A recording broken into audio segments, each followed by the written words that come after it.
காவேரி நீர் பிரச்சனைக்காக டிஎம்கே சார்பாக ஆகஸ்ட் 3ஆம் தேதி தஞ்சாவூர்ல ஒரு கூட்டம் ரெடி பண்ணாங்க. அந்த கூட்டம் 11 மணிலேருந்து 12:30 மணி வரைக்கும் 1½ மணி நேரம் நடந்தது.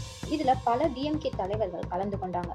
இதுல எதிர்க்கட்சி தலைவரான உதயநிதி 20லேருந்து 30 நிமிஷம் பேசியிருப்பாரு. அவர் பேசின ஒரு சின்ன கிளிப்பு மட்டும் சோசியல் மீடியால ஸ்ப்ரெட் ஆக ஆரம்பிச்சு. அந்த வீடியோ வைரல் ஆக ஆரம்பிச்சு. எங்க தண்ணி வருதோ இல்ல அங்க தண்ணி வரணும். அதுல அவர் பேசின விஷயங்கள் பெண்களை இழிவுபடுத்துற வகையில இருந்துச்சுன்னு சொல்லி டிவிகே கட்சியை சேர்ந்த பைரவி தஞ்சாவூர் போலீஸ் ஸ்டேஷன்ல ஒரு கேஸ் ஒன்று ஃபைல் பண்ணாங்க. இந்த கேஸை விசாரிச்ச தஞ்சாவூர் போலீஸ் ஆபீசர் உடனே எஃப்ஐஆர் ஃபைல் பண்ணாங்க.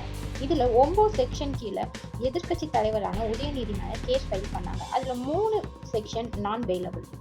இதுக்காக ஆகஸ்ட் 4ஆம் தேதி சென்னை ஹைகோர்ட்ல உதயநிதி ஸ்டாலின் சார்பாக மனு தாக்கல் செஞ்சு 12.15 அளவுல இந்த கேஸை விசாரிச்சாங்க.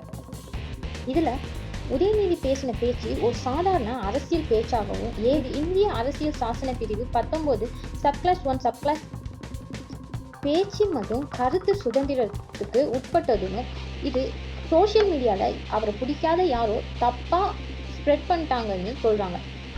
அவர் பேசின இந்த பேச்சு எந்த ஒரு பெண்ணின் கண்ணியத்தை இழிவுபடுத்தும் நோக்கம் அவருக்கு ஒருபோதும் இருந்ததில்லை அப்படின்னு சொன்னாங்க. இது நடந்துட்டு இருக்கும்போதே ஆகஸ்ட் 4ஆம் தேதி காலையில 10:30 மணிக்கு சென்னை நீலாங்கரை அவருடைய வீட்டில இருந்து அவர் போலீஸ் தனிப்படை மூலமா தஞ்சாவூருக்கு கூட்டிட்டு போனாங்க. அரசு சார்பாக வந்த அட்வொகேட்டும் அவரை நாங்கள் ரிமாண்ட் பண்ண போவதில்லை, விசாரிச்சுட்டு ஸ்டேஷன் பெயில்ல அவரை ரிலீஸ் பண்ணுவோம் அப்படின்னு சொன்னாங்க. இதை எல்லாத்தையும் கேட்ட சென்னை ஹைகோர்ட் அவருக்கு சில கண்டிஷனும் கொடுத்து, நாங்கள் விசாரிக்க கூப்பிடும்போது நீங்கள் வரணும் அப்படின்னு சொல்லிட்டு அவருக்கு ஜாமீன் கொடுத்து ரிலீஸ் பண்ணாங்க.